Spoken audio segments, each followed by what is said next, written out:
Recorded at Get a Grip Studios in Toronto, Canada, a Get a Grip management production and in association with the Get a Grip on Lighting podcast.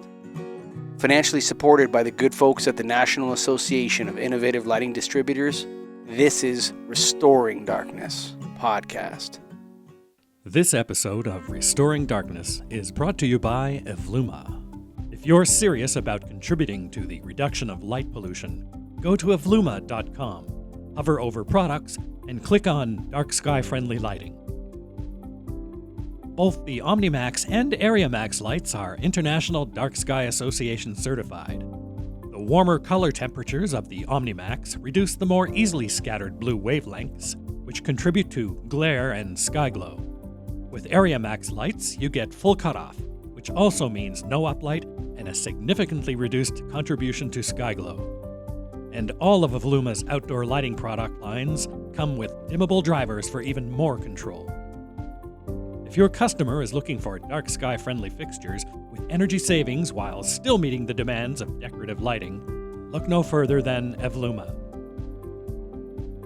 Evluma, illuminating the pursuit of dark skies. Welcome to the Restoring Darkness podcast, folks.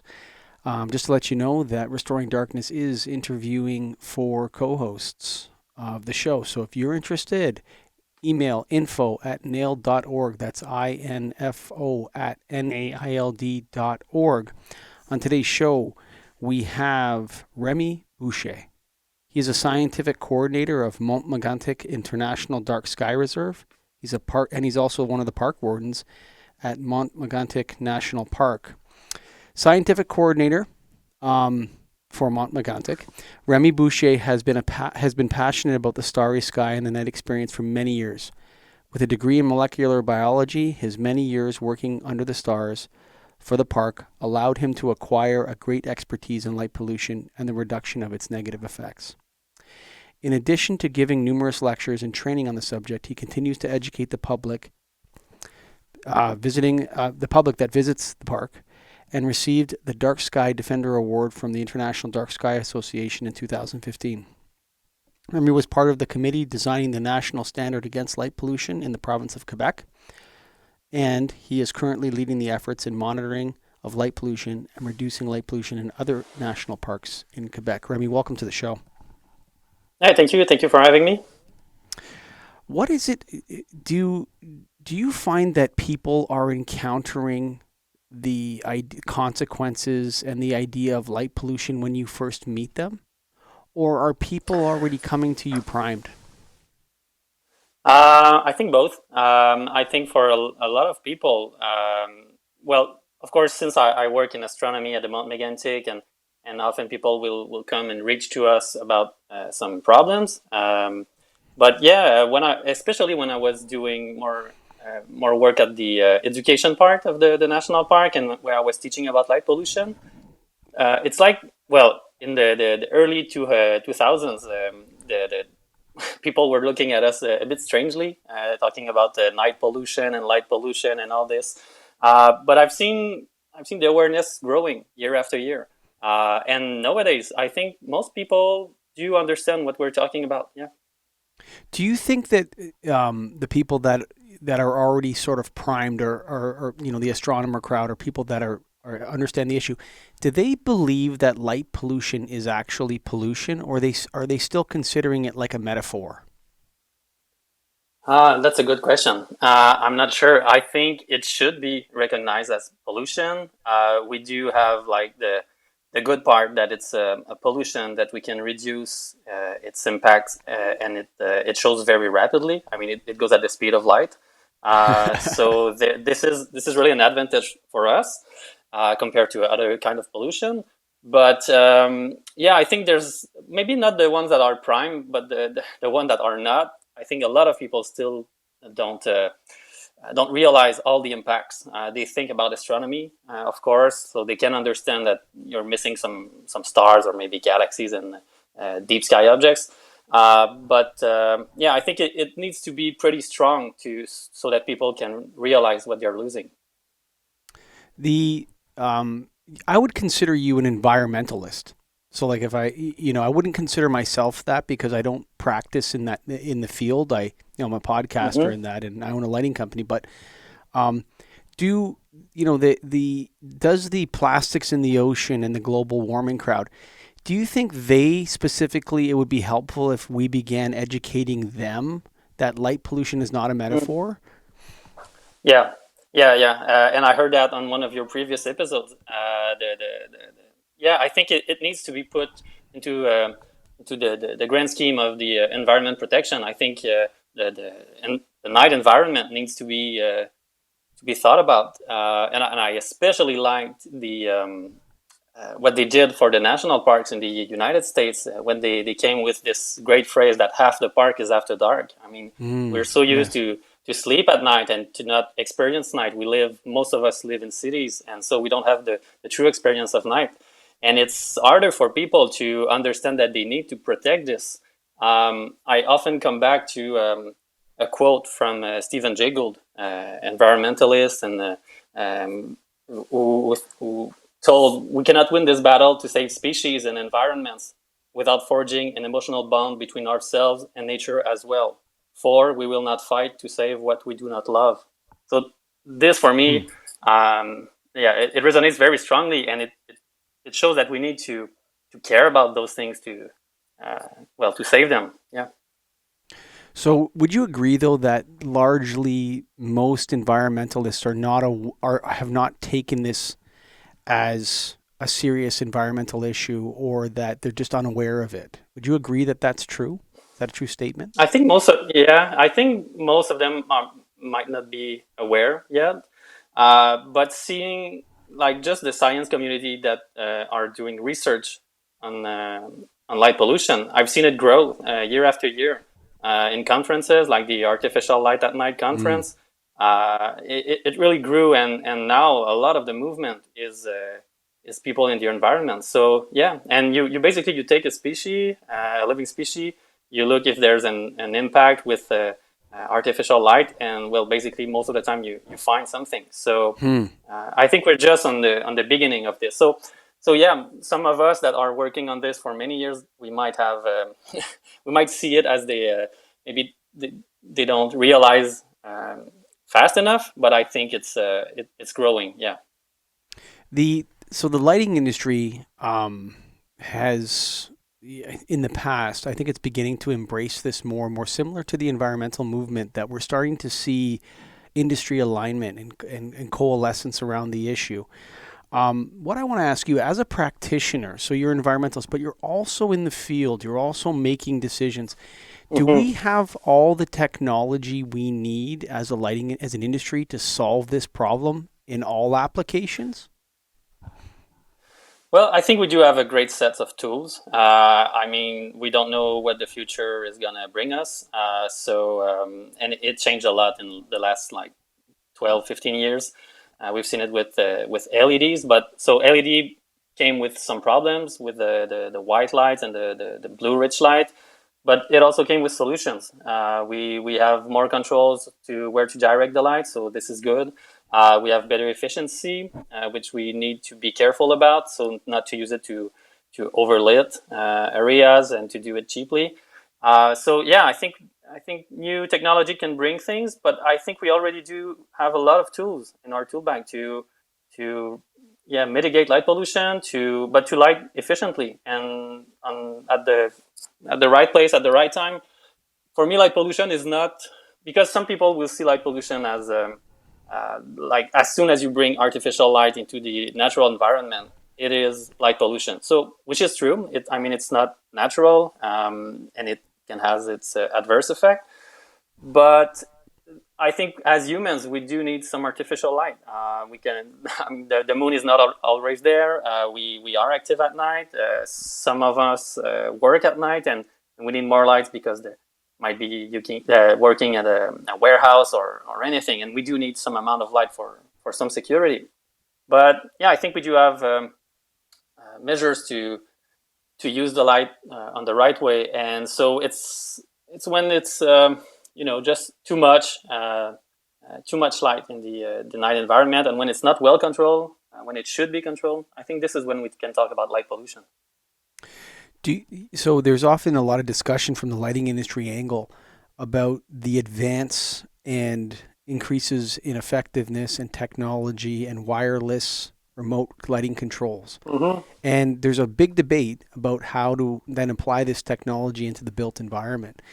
And I've often pointed out on the other show we do, Get a Grip on Lighting, that the most obvious and easiest use case for controls is outdoors, Mm-hmm. especially with municipalities where you can afford to have someone controlling the lighting for different applications.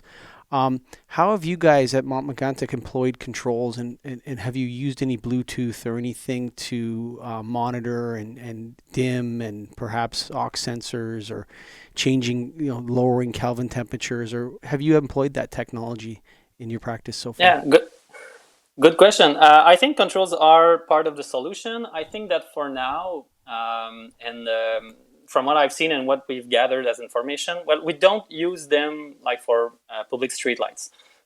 There's a few problems with this for now. It's that most of the guidelines or the light levels that are specified into Mm. like for the IES. A lot of municipalities don't want to go below those. They fear maybe to have some accidents and that it could be blamed on the light levels and things like that. So oftentimes they will want to be at those light levels and they don't want to reduce them. They can do it a little bit, and I know that Montreal has lowered its light levels when it changed for LED lighting in the last few years. I think they've lowered them by like 30%, but they are still playing in the field of like the what you get from scotopic and photopic Mm. vision and playing with the spectrum. So on this part, not a lot of municipalities want to go down like late at night or to use motion sensor and things like this. And the other big problem that we've seen is that, well, a lot of those controls can be expensive, especially for small cities where they have like maybe Mm. like 50, 100, or 200 streetlights. That can be prohibitive. But there's also the problem that the way here in Quebec that the the energy bill is made for the municipalities, they will pay by streetlights. So you take the wattage of each streetlights, and there's a calculus for the number of hours uh, and basically the watts and how long they're used. And so right now it's not ready for controls. So that's sad because it's a great way to reduce light pollution. I mean, if you can lower the light amount by 50%, you automatically reduce light pollution by Hmm. 50%. So it's very easy And to you know the save energy benefits. at 50%, and you reduce your Exactly, energy consumption by exactly. 50%. Yes. Exactly. The, But for municipalities, they need to see this on their electricity bill, which is not the case right now. So mm, this for us locally needs to be changed. that's interesting. I want to talk a little bit more about the Mm-hmm. government, but I don't want to move away from this safety, issue. Mm-hmm. You're right. We do need electric artificial light at night. It's imperative Mm-hmm. that cities be illuminated and that people can find their way around. I think what I've noticed, the NAILED committee, when they met, we had a committee of NAILED members that met and discussed various issues on light pollution. What we have seen, what the committee had seen, which was really interesting, was that while the light level issue hasn't been addressed, like maximum light levels haven't been applied everywhere, or they haven't reduced the overall illumination on the street or the sidewalk. What they have noticed is that lower Kelvin temperatures have been moving their way into specs, which I think is part of the solution. So what we're seeing is that Mm-hmm. towns, coastal towns, various places have been introducing these lower Kelvin temperatures. Does lower Kelvin temperature alone, does that reduce light pollution? Yeah, it does. It does, but you do need to go well below what is mostly used. We've seen in the last decade like a lot of mostly 4,000 Kelvin Hmm. LEDs. Before that, a bit more higher even. If Yep. we think about the first cities that did the changes, and we've seen those number lowering. We now see more 3,000 Kelvins.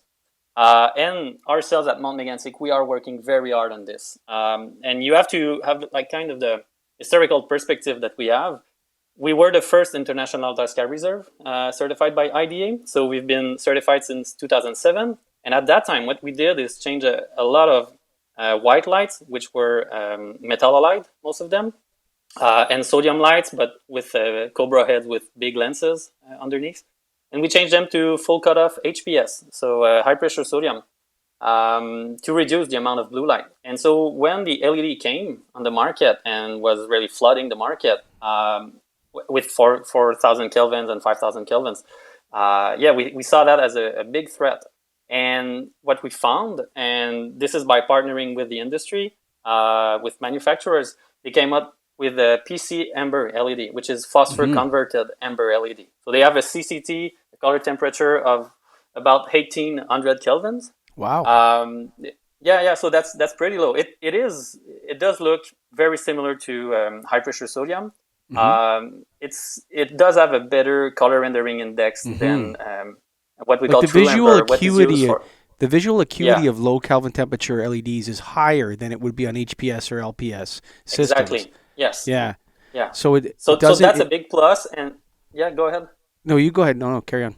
Okay. So the visual acuity is better, and the efficacy, the luminous efficacy. So the amount of lumen that you get for each watt has been increasing also. So it will always be lower than white LED, and this is something that we have to, to put a lot of effort and to fight to just balance the pros and cons. So it's always going to be lower than white LED, but it's a lot better than true amber LED. And when you're using like lumen for lumen, PC amber LED, you do have lower light pollution than HPS. A little bit lower, not a lot, like what low pressure sodium or true amber can give you, but it is lower. And if you lower the lumens, if you have better aiming with your optics and things like that, you can really reduce light pollution. And this is what we've been working on for the last, I'd say, almost 10 years now. A lot of the municipalities around are now lit either completely or partly with PC amber LED. Wow, that's fantastic. And let me ask you a little bit about the government of Quebec, because I'm sure there's a role for them in all this, right? I mean, when we looked at, there's the ordinance side of it, which is, the law or the regulation surrounding the outdoor lighting, but there's also the support of the province. So let's talk first about what was Quebec. How did you convince the province to get on board with the Dark Sky Reserve and perhaps I don't know if they funded it at all or if they offered some money? And then do you see them now as an ally in this cause, or do they still need to be convinced? Is that a fair question? Yeah, I'll try to answer it politically correct. No, it did change through the years. When we started the project for the Dark Sky Reserve, and I was not personally involved at that time, I came later. I was working already at Mont-Megantic, but as an astronomy guide. But yeah, at that time, Hydro-Québec, which is the energy provider in the province, was really on board with it because there was a lot of light efficiency and a big part of the sponsorships that helped to pay a big part of the light changes, either for public light, because we often talk about like the street lights, but we change more private sources of light than public sources. So more than 3,000 in total. And so Hydro-Québec was a big part of this. But then, well, after the certification and maybe like 5 years later, this is when the LED came on board, and Hydro-Québec was now more interested into sponsoring the installation of white LEDs because of their efficacy. And so at that time, our own municipalities could not benefit from those sponsorships. So we had to play with this. And later, for something you mentioned in my bio, there are now, there's I'm not sure for the word in English, but it's a norm, so like a norm or guidelines that is a national guideline for Quebec. So it's not a law, but it does show what should be done. And we were a big committee, but the initiative was from the Quebec chapter of International Dark Sky Association. But a lot of other parts of the government were there. Hydro-Québec was there, the MTQ, which is the Ministry of Transportation of Quebec, the Montreal City. There was also representatives, us, because we had a great expertise on this with our own regulations. So yeah, we come up with something, I think, which is good. But I do see it a bit complicated, and this is something I don't like with the regulations and guidelines. It's when they get too technical. I think we lose too many people with this. Which is why I want to talk about your website, because I was preparing for the interview today, and I went to the meganticdarksky.org, and if you click on the lighting section of that website, there's very simple, easy to understand education. I want to know, first of all, who designed that? Who came up with that? Because that's brilliant. I did. That's me. Thanks.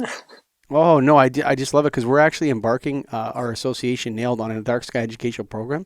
And I saw that, and it's just so clearly laid out. And, you know, the basics of it, if you want to understand it.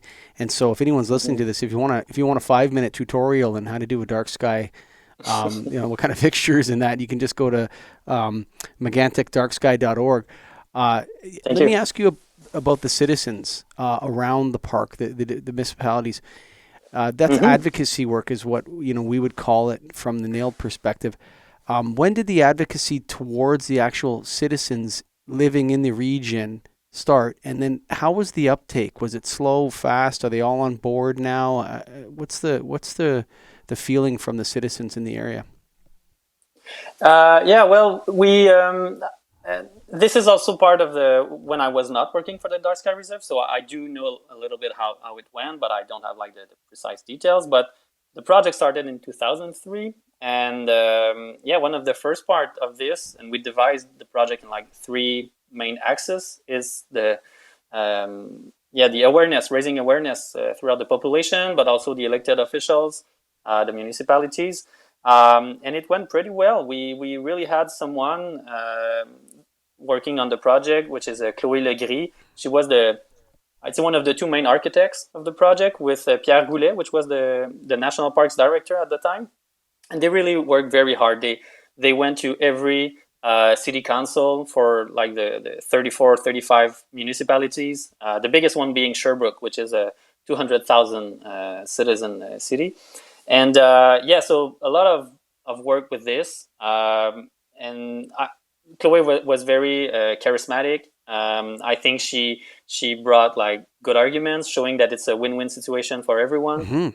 We just like to pay for new lights, and they got, as I said, some sponsorship from Hydro-Québec and others, to like, so people could have a return on investment in like 1 or 2 years sometime, which is incredibly short. So yeah, it went very well, and that was a great start. And I think yeah, it just that we realized maybe 5 or 6 years later that it's not everything to just build it. You have to to repair it and to work all the time, because the farther you get from Mont-Megantic, which there's a astronomical observatory at the summit, so it's well known in Quebec. It's like it's the largest telescope here in Quebec, and it's one of the largest one on the East Coast also. But it's well known for astronomy. And the farther you get from Mont-Megantic, well, the less people will be aware, or they don't realize that their own light in their backyard can affect the dark skies of the region. They don't realize that you don't need to be like 5 kilometers from the mountain, but even at 50 kilometers from the mountain, we can easily see those light sources from the top. And the way that the geography is around Mont-Megantic, you have this mountain, and you have very like large plains around it. You can see the other mountains behind Sherbrooke, which are maybe 75 kilometers away. So, and we are lucky for the United States part, just on the other side of the border, because we're maybe like 25 or 30-minute drive from the border of Maine, New Hampshire, and Vermont. And there's not a lot of people around there, so there's very, very dark skies on the southern and eastern border. But yeah, municipalities came on board, and I think I've really seen it grow. But there's really a sense of pride with the dark skies now, and they really want to protect it. Now that we have it, it's something that they are very proud of, and that they want to protect. That Gucci suit phenomenon, it's, there's something Is very that? powerful. No, people should understand this, that humans, they're motivated by money, but oftentimes they're, a group of people will be more motivated by prestige and who they are Mm, as a yeah, region or whatever. And if the citizenry is on board and they're feeling good about this, it will accelerate faster than yeah. any amount of ROI or money can convince them. Um, Hmm. on your site, there's an area that talks about measurement, and you have the Yeah. different how you measure the light pollution. Can you talk a little bit about those tools and what you use to measure other than your own Sure. eyes and experience? Yeah, sure, sure. Yeah, that's the geeky part. That's the part that I love. I come from a scientific background, and this is a way for me to do a little science. We have different ways. I think for the last 5 or 6 years, we have what we call a sky quality meter. I think it's one of the most well-known instruments in the astronomy and light pollution spheres. You basically aim the little instrument at the sky. Normally, we take the zenith, so the upper part of the sky, and we just measure the numbers. But what we found, and we were just trying, I remember like in 2009 or 10 to have some measurements, and we were just aiming the thing and not taking care of the phase of the moon, if it was there, if there was some clouds, or and these things can change a lot for the how bright the sky is or how dark it is. So we've installed sky quality meter, but that is running and is taking a measurement, I think, every 45 seconds or every minute. So we have measurements for the last like 5 years at the summit of Mont-Megantic. And this is good, but I think the analysis of those measurements are a little bit tricky because you can take the darkest measurements, but what will you find is that when there's clouds in a very dark region, the clouds will be darker than when you have the stars. And it's the opposite if you're near a city because the clouds will reflect the light pollution from the city. Hmm. So you Hmm. cannot say, oh, what is the darkest measurement that you can get? That's just like, well, I mean, there's fog or there's a big cloud or anything. So you have to get into statistics and try to remove the influence from the sun when it's not below enough at the horizon, when the moon is there, when the Milky Way goes too high in the sky and goes in front of the field of view of your instrument. Hmm. Zodiacal light, you can have a lot of those things that will be natural light, so that you don't want to just see the variation of natural light. You want to see if light pollution is increasing. That, I mean, that's the main thing I want to know. Yes, I can know how dark it is, but I do have an idea. But I want to see how it changed year over year. Is it getting worse or not? And that's especially tricky for us at Mont-Megantic because there is so uh, almost no light pollution on zenith, like high in the sky. We do have light domes on the horizon, but high in the sky, you don't see much light pollution or not at all. And so you're measuring mostly, well, natural changes. So I hope I won't I won't measure light pollution too much. But yeah, that's the my big problem. And we've since a few years, I don't remember. I think it's like 3 years ago. We bought what is called a sky quality camera. So it's made in Slovenia, very small company, but this one is very nice because I'm used to taking pictures. I've been doing night sky pictures for like 10 years, and so I like to go outside under the stars and do pictures. And I do it less and less, unfortunately, since a few years. But I do take the sky quality camera, and it's basically a DSLR, so normal digital camera with a fisheye lens, and you aim it to the zenith, and you can see the whole from the horizon and the whole Hmm. sky 360 degree.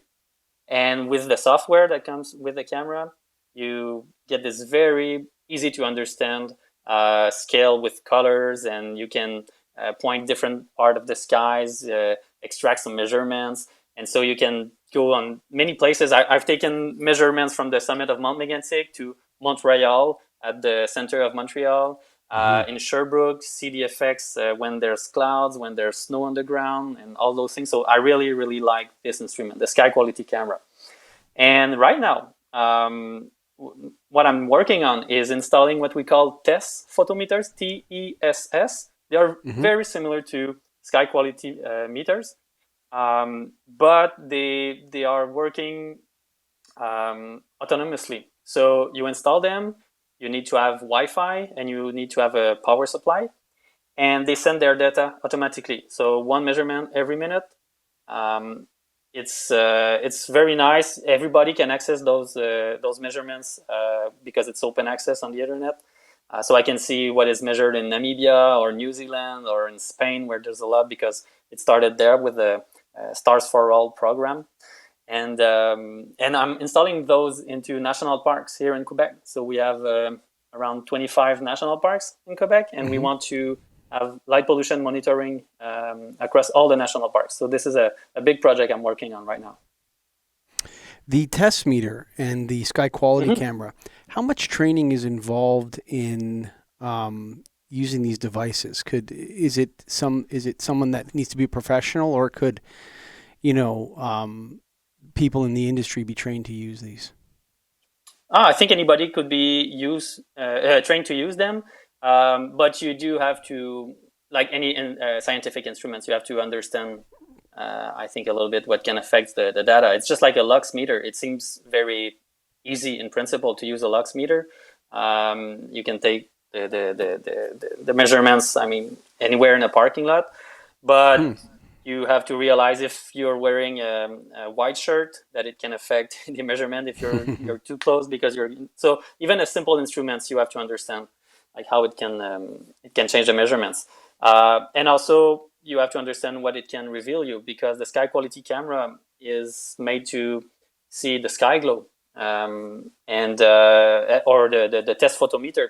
So for someone very like in the lighting industry, I think that might not be the more appropriate. Something more like a candela meter or a lux meter is more, or a spectrometer where you can have the CCT and things like that.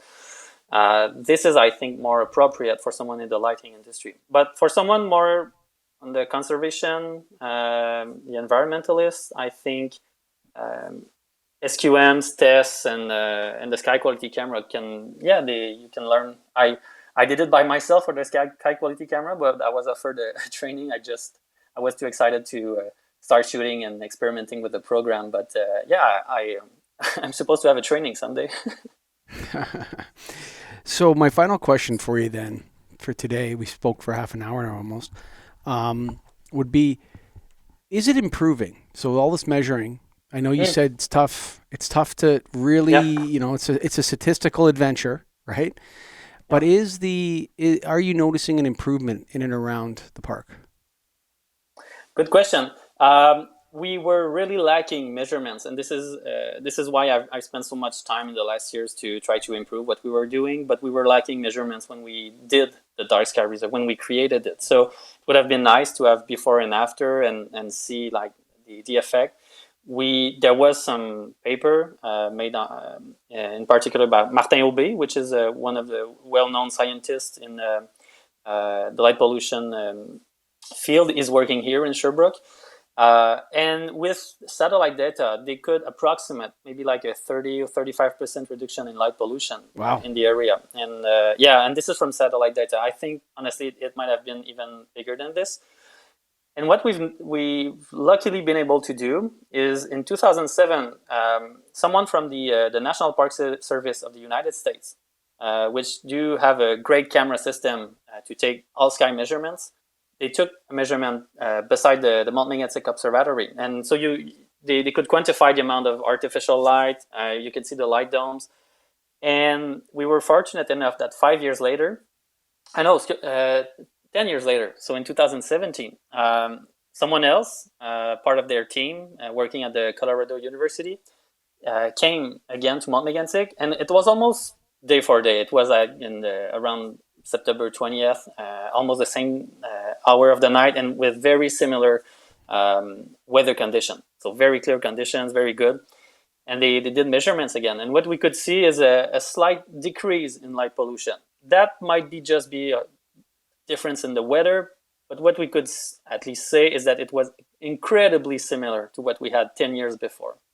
And this for me is a great success because during that time, during those 10 years, the population grew by 12% in the dark sky Wow. reserve.